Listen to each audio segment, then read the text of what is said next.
অংগনবাড়ী কৰ্মী, মিনি কৰ্মী আৰু সহায়িকাসকলক জ্ঞাতাৰ্থে জনাবলৈ ওলাইছোঁ এক অতি গুৰুত্বপূৰ্ণ খবৰ। হেল্ল' ফ্ৰেণ্ডছ, মই জেনিতা নাথ। মোৰ অন্য এটি ভিডিঅ'লৈ আপোনালোক সকলোকে জনাইছোঁ স্বাগতম। যিসকল বন্ধু বান্ধৱীয়ে মোৰ চেনেলটো নতুনকৈ চাই আছে, প্লিজ চেনেলটো ছাবস্ক্ৰাইব কৰি ল'ব।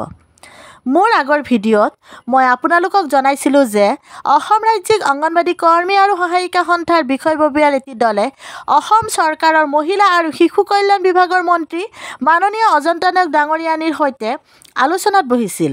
উক্ত আলোচনাত সমাজ কল্যাণ বিভাগৰ সঞ্চালক ডাঙৰীয়াও উপস্থিত আছিল।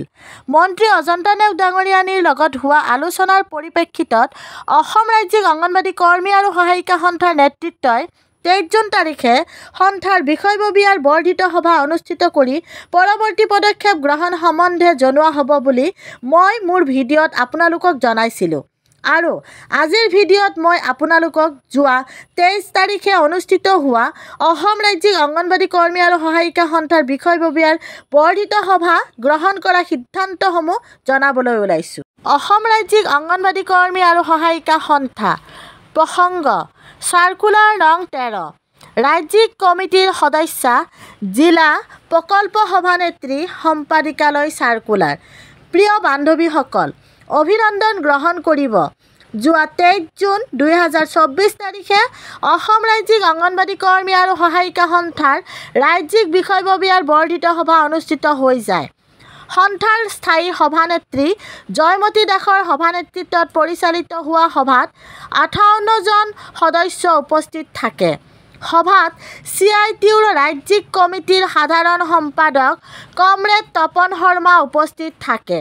সিদ্ধান্তসমূহ 1 নম্বৰ, যোৱা 20 জুন 2024ত মহিলা আৰু শিশু বিকাশ বিভাগৰ মন্ত্ৰী মাননীয় অজন্তা নেওগ ডাঙৰীয়ানী, মহিলা আৰু শিশু বিভাগৰ সঞ্চালক মাননীয় ৰাহুল দাস ডাঙৰীয়া, বিভাগীয় সচিব মাননীয় মুকেশ চন্দ্ৰ সাহু ডাঙৰীয়া, যুটীয়া সঞ্চালিকা আৰু উপ সঞ্চালিকা চমচেৰা হাজৰিকা ডাঙৰীয়ানী লগত হোৱা আলোচনাত মন্ত্ৰীগৰাকীয়ে দায়িত্ব লৈ সন্থাৰ দাবী মীমাংসাৰ খৰতকীয়া পদক্ষেপ ল'ব বুলি দিয়া আশ্বাসৰ ভিত্তিত অসহযোগ আন্দোলনৰ কাৰ্যসূচী সাময়িকভাৱে স্থগিত ৰখাৰ সিদ্ধান্ত লোৱা হৈছে। 2 নম্বৰ, কৰ্মী আৰু সহায়িকাই সন্মুখীন হোৱা কেন্দ্ৰসমূহৰ সমস্যাবোৰ ৰাজ্যিক সম্পাদিকাক লিখিতভাৱে অতি শীঘ্ৰে জনাব লাগিব, কিয়নো জুলাই মাহৰ প্ৰথম সপ্তাহত মাননীয় সঞ্চালক মহোদয়ক পুনৰ সাক্ষাৎ কৰিব। 3 নম্বৰ, 10 জুলাই দাবী দিৱস CITUৰ সহযোগত প্ৰতিখন জিলাত আন্দোলন কাৰ্যসূচী ৰূপায়ণ কৰা হ'ব। এই কাৰ্যসূচী সফল কৰাৰ বাবে সন্থাৰ প্ৰতিটো প্ৰকল্পৰ নেতৃত্বই সংশ্লিষ্ট CITUৰ জিলা কমিটিৰ লগত সহযোগ কৰিব। এই ক্ষেত্ৰত সন্থাৰ জিলা কমিটিয়ে উদ্যোগ ল'ব লাগিব।